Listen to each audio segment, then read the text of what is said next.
नमस्कार, जकस रेसिपीजमध्ये तुम्हा सर्वांचे पुन्हा एकदा खूप खूप स्वागत आहे। उन्हाळ्याची चहूल लागली की सर्वांनाच काहीतरी थंड खावेसे वाटत असते आणि त्यामध्ये सर्वांना आवडते ती म्हणजे आईस्क्रीम। आज आपण अर्धा लिटर दुधापासून अगदी मार्केट स्टाईल अशी 2 लिटर आईस्क्रीम घरच्या घरी कमी खर्चात कशी बनवायची ते बघणार आहोत। त्यासाठी मी सर्वात आधी अर्धा लिटर एवढे म्हशीचे कच्चे म्हणजेच न तापवलेले दूध घेतलेले आहे। आता दुसऱ्या बाजूला एका वाटीमध्ये मी काही पावडरी घेणार आहे। तर सर्वात आधी यामध्ये मी 3 टेबलस्पून एवढी मिल्क पावडर घेतलेली आहे आणि त्यानंतर यामध्येच आपल्याला घालून घ्यायची आहे 1.5 टेबलस्पून एवढी कॉर्नफ्लॉवर। आता ह्या पावडरी मोजताना आपल्याला वरच्या बाजूने चमचा जो आहे तो असा प्लेन करून घ्यायचा आहे, म्हणजे योग्य प्रमाणात ह्या पावडरी घेतल्या जातील।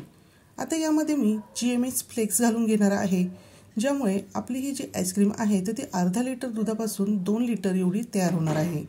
तर GMS फ्लेक्स आपल्याला 2 टेबलस्पून आणि अर्धा टीस्पून एवढे घ्यायचे आहे। जर तुम्ही GMS पावडर वापरणार असाल तर अशा वेळेस तुम्हाला 2 टेबलस्पून एवढीच ही GMS पावडर वापरायची आहे। यामध्येच आता CMC पावडर सुद्धा आपण घालून घेणार आहोत, ज्यामुळे ही CMC पावडर आईस्क्रीमला स्टॅबिलायझरचं काम करणार आहे। तर ही CMC पावडर आपल्याला 1/4 टीस्पून एवढीच घालून घ्यायची आहे, त्यापेक्षा जास्त आपल्याला ही घालायची नाही। आता या सर्व पावडरी सर्वात आधी आपल्याला अशा मिक्स करून घ्यायची आहे। या तुम्ही मिक्सरमधून फिरवून घेतल्या तरी सुद्धा चालणार आहे। आता अर्धा लिटर जे आपण दूध घेतलेले होते तर त्यामधले थोडे थोडे दूध आपण यामध्ये घालायचे आहे आणि या सर्व पावडरींची छान अशी आपल्याला पेस्ट तयार करायची आहे। या पावडरींची पेस्ट तयार करताना एक गोष्ट लक्षात ठेवायची आहे की याच्या आपल्याला गाठी अजिबात होऊ द्यायच्या नाही। त्यासाठीच यामध्ये मी थोडे थोडे करून दूध घालते आहे, म्हणजे या पावडरींच्या अजिबात गाठी होणार नाही आणि या दुधामध्ये अगदी व्यवस्थित आपल्याला हे सर्व पावडरी अशा पद्धतीने मिक्स करून घ्यायचे आहे।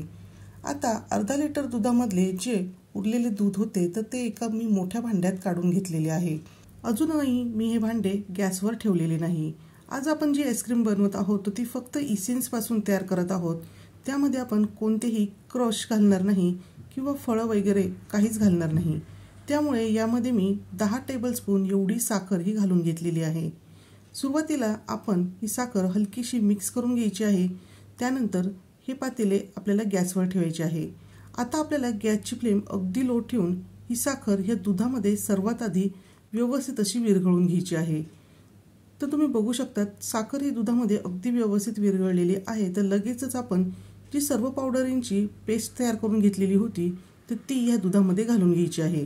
आता सुरुवातीपासून शेवटपर्यंत आपल्याला गॅसची फ्लेम अगदी लो ठेवायची आहे आणि हे सर्व पावडरींचे मिश्रण या दुधामध्ये आपल्याला व्यवस्थित असे मिक्स करून घ्यायचे आहे। लक्षात ठेवा याच्या आपल्याला गाठी अजिबात होऊ द्यायच्या नाही। त्याचबरोबर आपण तळापासून अगदी हे मिश्रण व्यवस्थित असे हलवून घेणार आहोत। तर तुम्ही बघू शकता अतिशय पातळ असे हे मिश्रण इथे दिसते आहे, पण जसजसे दूध गरम व्हायला लागेल तसतसे हे मिश्रण घट्टसर होणार आहे। इथे आपण गाईच्या दुधाचा वापर केला नाही, कारण की गाईचे दूध हे पातळ असते आणि अशा वेळेस आपली ही आईस्क्रीम ही व्यवस्थित जमणार नाही, त्यामुळे आपल्याला इथे म्हशीच्या दुधाचा वापर करायचा आहे। 2 ते 3 मिनिटं झालेली आहे आणि हे मिश्रण पहिल्यापेक्षा हलकेसे घट्टसर व्हायला सुरुवात झालेली आहे। आता आपल्याला साधारणतः 5 ते 6 मिनिटे हे मिश्रण असेच हलवून घ्यायचे आहे। आता हे मिश्रण किती घट्टसर होऊ द्यायचे हे सुद्धा मी तुम्हाला लगेच सांगणार आहे। यामध्ये मी चमचा घातला आहे, तर अशा पद्धतीची लेयर या चमच्यावर तयार झालेली आहे। त्याचबरोबर जर आपण बोटाने अशा पद्धतीने जर लाईन ओढली तर ती व्यवस्थित अशी ओढल्या जात आहे आणि हे जे मिश्रण आहे तर ते मिक्स सुद्धा होत नाही आणि असेच घट्टसर मिश्रण आपल्याला आईस्क्रीमसाठी हवे आहे। तर लगेचच गॅसची फ्लेम बंद करायची आहे आणि इथे मी तुम्हाला हे आईस्क्रीमचे मिश्रण स्पॅच्युलावर सुद्धा घेऊन चेक करून दाखवणार आहे। तर तुम्ही बघू शकता स्पॅच्युलावर व्यवस्थित अशी लेयर तयार झालेली आहे आणि बोटाने रेष मारली असता अगदी पटकन ही रेष मारली जात आहे।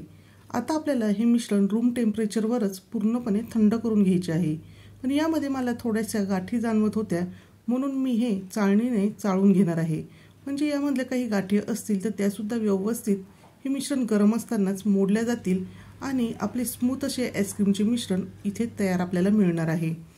तर अशा पद्धतीने स्पॅच्युलाने मी हे सर्व गाठी ह्या मोडून घेत आहे आणि इथे तुम्ही बघू शकतात आईस्क्रीमचे मिश्रण खूप छान तयार झालेले आहे। यामध्ये कोणत्याही गाठी शिल्लक राहिलेल्या नाही। आता हे मिश्रण व्यवस्थित थंड व्हावे यासाठी मी पुन्हा मोठ्या भांड्यामध्ये हे घेतलेले आहे आणि आता आपल्याला हे आईस्क्रीमचे मिश्रण रूम टेम्परेचरवरच असे सतत हलवत राहून थंड करून घ्यायचे आहे।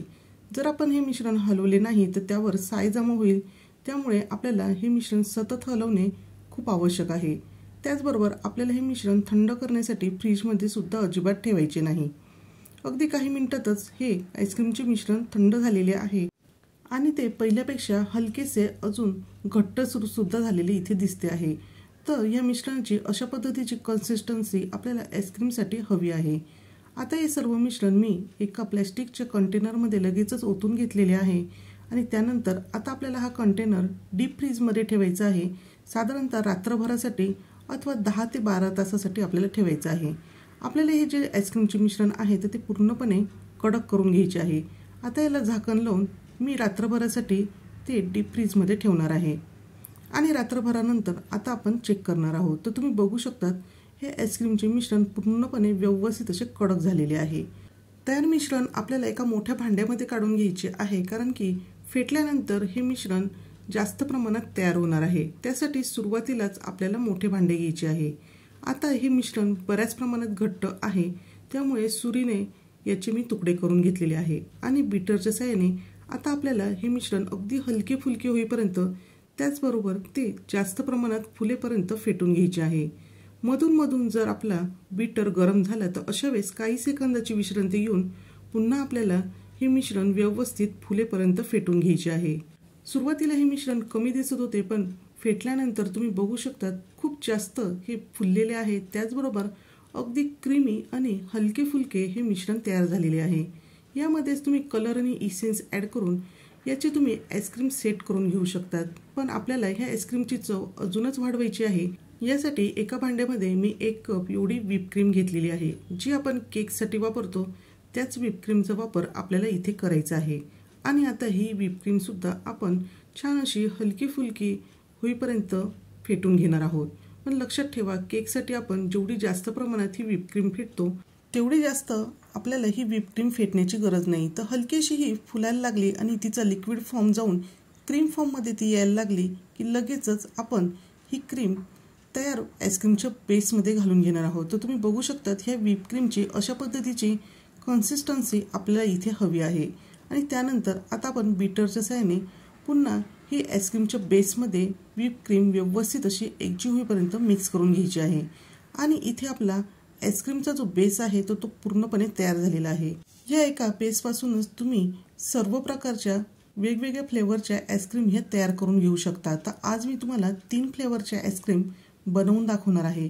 त्यासाठीच हे आईस्क्रीम बेसचे जे मिश्रण आहे तर ते मी वेगवेगळ्या भांड्यांमध्ये हे काढून घेत आहे आणि त्यानंतर आता सर्वात आधी मी इथे तयार करून घेणार आहे ते म्हणजे मँगो आईस्क्रीम। त्यासाठी मी इथे मँगो इसेन्स घेतलेला आहे आणि हे मँगो इसेन्सचे 7 ते 8 थेंब आपल्याला यामध्ये घालून घ्यायचे आहे आणि त्यानंतर आता ह्या आईस्क्रीमला छान असा रंग यावा यासाठी मी इथे येलो फूड कलर सुद्धा घेतलेला आहे। तर त्याचे सुद्धा काही थेंब यामध्ये मी घालून घेणार आहे। जर तुमच्याकडे मँगो इमल्शन असेल तर अशा वेळेस तुम्हाला वेगळा कलर टाकण्याची सुद्धा अजिबात आवश्यकता नाही। आता दुसरे आईस्क्रीम मी स्ट्रॉबेरी फ्लेवरचे बनवणार आहे, तर त्यासाठी मी स्ट्रॉबेरी इसेन्स घेतलेला आहे आणि त्याचे सुद्धा 7 ते 8 थेंब यामध्ये घालून घेतलेले आहे। त्याचबरोबर इथे मी रेड जेल कलरचा वापर केलेला आहे। जर तुम्ही इथे इमल्शनचा वापर केला तर तुम्हाला यामध्ये वेगळा कलर हा घालायची गरज नाही, त्यामुळे तुम्ही इथे इमल्शनही वापरू शकता अथवा इसेन्स आणि कलर घालून सुद्धा हे आईस्क्रीम तयार करून घेऊ शकता। तर इथे मी इसेन्स आणि कलरचा वापर केलेला आहे आणि हे मिश्रण व्यवस्थित असे मिक्स करून घेतलेले आहे। आईस्क्रीम सेट करण्यासाठी इथे मी अर्धा लिटरचे 2 प्लॅस्टिकचे कंटेनर घेतलेले आहे आणि त्यामध्ये हे आईस्क्रीम मी ओतून घेतलेले आहे। तर तुम्ही बघू शकता खूप क्रीमी असे आईस्क्रीम इथे दिसते आहे। तर असे हे आपले 1 लिटरचे इथे आईस्क्रीम तयार झालेले आहे। तर ह्या दोन्ही डब्यांना मी झाकण लावून घेत आहे आणि आता आपल्याकडे 1 लिटरचा आईस्क्रीमचा बेस हा शिल्लक आहे, तर त्यापासून मी पिस्ता आईस्क्रीम हे तयार करून घेणार आहे। त्यासाठी पिस्ता इसेन्सचे काही थेंब घालून घेतलेले आहे आणि त्याचबरोबर ग्रीन कलर यामध्ये थोडासा ॲड केलेला आहे। आता इथे कलर तुम्ही तुमच्या आवडीनुसार कमी अधिक प्रमाणात घालून घेऊ शकतात आणि हलक्या हाताने आपल्याला हे कलर आणि इसेन्स या आईस्क्रीमच्या बेसमध्ये मिक्स करून घ्यायचे आहे। असे हे तयार पिस्ता आईस्क्रीम आपण सेट होण्यासाठी एका प्लॅस्टिकच्या कंटेनरमध्ये ओतून घेणार आहोत आणि हे पिस्ता आईस्क्रीम 1 लिटर झालेले आहे। त्याचबरोबर आपण अर्धा लिटरचे असे 2 वेगळ्या फ्लेवरचे सुद्धा आईस्क्रीम इथे तयार केलेले आहेत। अशा पद्धतीने अर्धा लिटर दुधापासून आपले 2 लिटर एवढे हे आईस्क्रीम इथे तयार झालेले आहे। सर्व आपण कंटेनरला घट्ट असे झाकण लावायचे आहे आणि हे कंटेनर आपल्याला रात्रभरासाठी अथवा 10 ते 12 तासासाठी सेट होण्यासाठी डीप फ्रीजमध्ये ठेवून द्यायचे आहे। आता रात्रभरानंतर मी हे आईस्क्रीम उघडून बघणार आहे, तर तुम्ही बघू शकतात की हे आईस्क्रीम अगदी व्यवस्थित असे सेट झालेले आहे। आता हे मँगो आईस्क्रीम आहे, त्याचबरोबर स्ट्रॉबेरी आईस्क्रीम सुद्धा आपण इथे उघडून बघणार आहोत, तर हे सुद्धा अगदी व्यवस्थित इथे सेट झालेले दिसते आहे।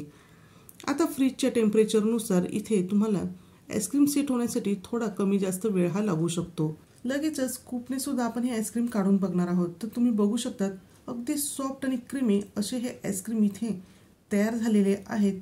जसे आपल्याला दुकानात मिळते तशाच पद्धतीचे विकतचे आईस्क्रीम इथे आपण घरच्या घरी बनवलेले आहे आणि याची चव सुद्धा अगदी विकतच्या आईस्क्रीम सारखीच लागते। कोणीही ओळखू शकणार नाही की हे आईस्क्रीम आपण घरी तयार केलेले आहे। अगदी अर्धा लिटर दुधापासून आपण मार्केट स्टाईल असे हे आईस्क्रीम तयार केलेले आहे आणि तुम्ही याचा सॉफ्टनेस सुद्धा इथे बघू शकतात। तर मग वाट कसली बघताय, तुम्ही सुद्धा असे हे कमी खर्चात मार्केट स्टाईल आईस्क्रीम घरच्या घरी नक्कीच बनवून बघा। घरी केल्यावरच तुम्हाला कळेल की हे आईस्क्रीम किती छान होते ते।